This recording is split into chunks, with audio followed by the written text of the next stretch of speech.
A los oradores y oradoras que estén en el uso de la palabra. Gracias, señora presidenta.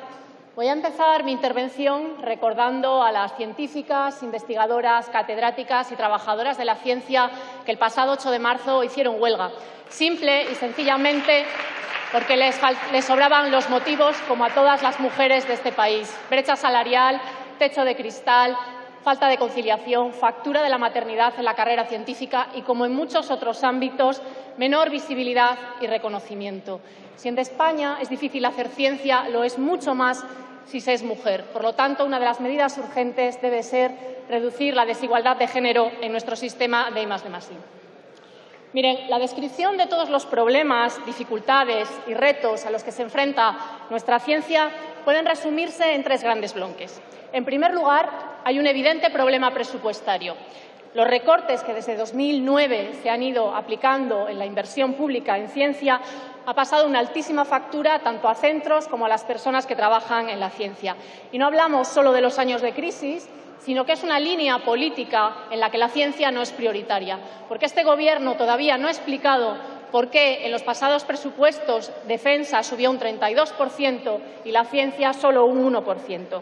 Y en este punto quiero hacer un llamamiento al Partido Socialista para que en julio, cuando venga el techo de gasto, voten que no con nosotros, que se sumen a nuestro grupo para una política presupuestaria progresista y expansiva, precisamente para lograr lo que piden en su moción, una mayor inversión en ciencia.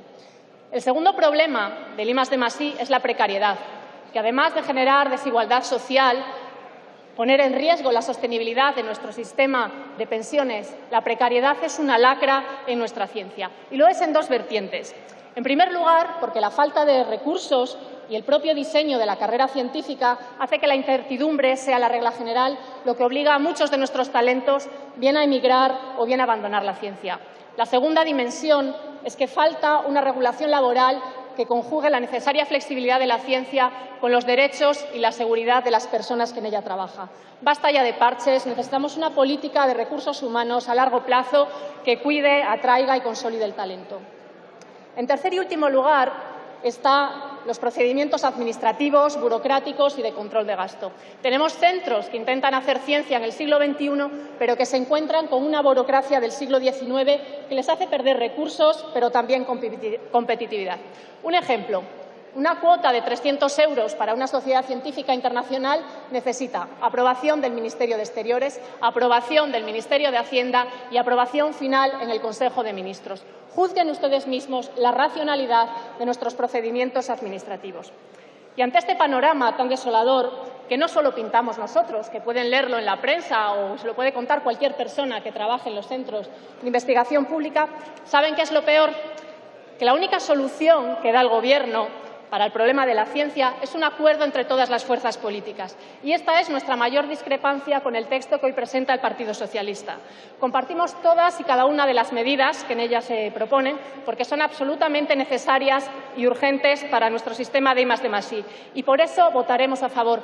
Pero no creemos que todas sean parte de un acuerdo de país. Hay medidas, como la ejecución presupuestaria, eliminar la intervención previa o el estatuto del personal investigador en formación, que son responsabilidad exclusiva del Gobierno.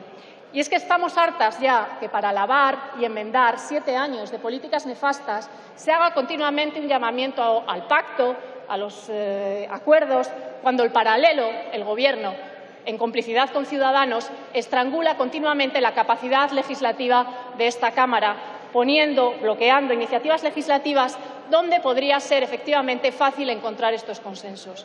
Y no cuela mucho menos en ciencia y les voy a explicar por qué. Porque el ministro responsable de Ciencia y la Secretaría de Estado de I+D+I no pintan absolutamente nada en los grandes temas de la ciencia. ¿Recuerdan los 3 grandes temas que he mencionado? Repasemos. ¿Quién decide en presupuestos y contratación pública? El ministro de Hacienda y Función Pública.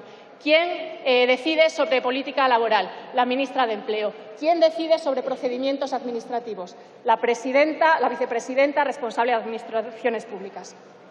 La prioridad, señorías, no es un acuerdo en el Congreso o entre partidos. La prioridad es un acuerdo entre los ministerios del Mariano Rajoy. Cuando lo tengan claro y cuando estén dispuestos a invertir recursos y adaptar las normativas laborales y burocráticas a las necesidades de la ciencia, entonces mi grupo parlamentario escuchará y apoyará, como cuando han venido con soluciones concretas y no con grandes palabras que han resultado que no eran de consenso en su propio Gobierno. El problema es que, tras 7 años de Gobierno del Partido Popular, dejando a la investigación pública al borde del colapso, desaprovechando la que quizás sea la generación mejor preparada de la historia de la ciencia de España, es que tampoco han conseguido movilizar la inversión privada ni que el I+D+I sea uno de los pilares de nuestra economía. La política científica del Partido Popular, o mejor dicho, la no política científica, nos está dejando sin cura contra el cáncer, sin tecnologías para la transición energética, sin herramientas para la digitalización y tantas cosas que mejoran nuestra vida gracias a la ciencia. Están hipotecando el futuro de este país. Métanselo en la cabeza. Sin ciencia no hay futuro. Muchas gracias. Muchas gracias. Señora Martínez Rodríguez.